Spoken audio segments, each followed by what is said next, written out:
সরস্বতী পূজার পবিত্র বিকেলেই কৈলাস শহরে আগুন ছুড়ল রাজপথে। শহরের কাতালদিঘিপাড় এলাকায় আচমক্কায় দুই গোষ্ঠীর মধ্যে সংঘর্ষ, মুহূর্তের মধ্যে এলাকা পরিণত হয় রণক্ষেত্রে।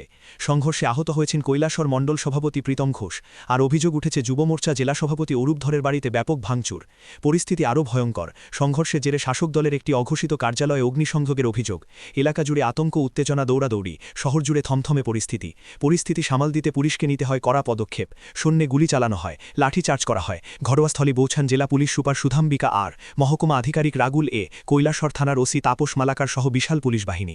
মোতায়েন করা হয়েছে এসআরও এবং কেন্দ্রীয় বাহিনীও।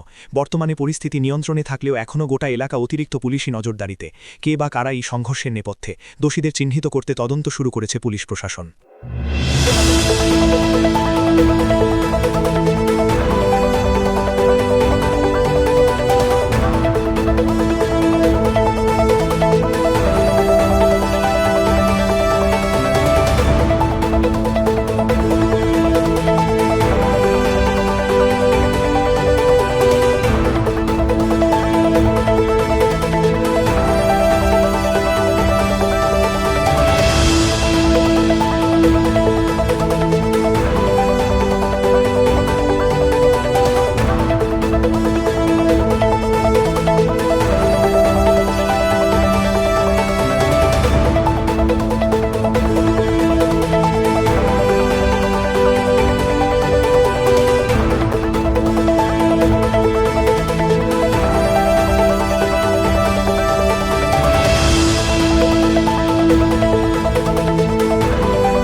वो सब इकट्ठा करके हम इधर आए थे और हमारे सामने जो भी हुआ है हम एक्शन भी लिया है।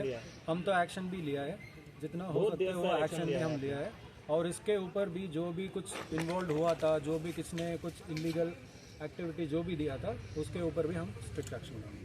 अभी तक जो लेने वाला था वो फायर भी किए हैं, हम ऊपर एयर में फायर किए हैं, उसके बाद लाठीचार्ज भी किया है। और जो भी बाकी सब चीज़ बाद में होगी।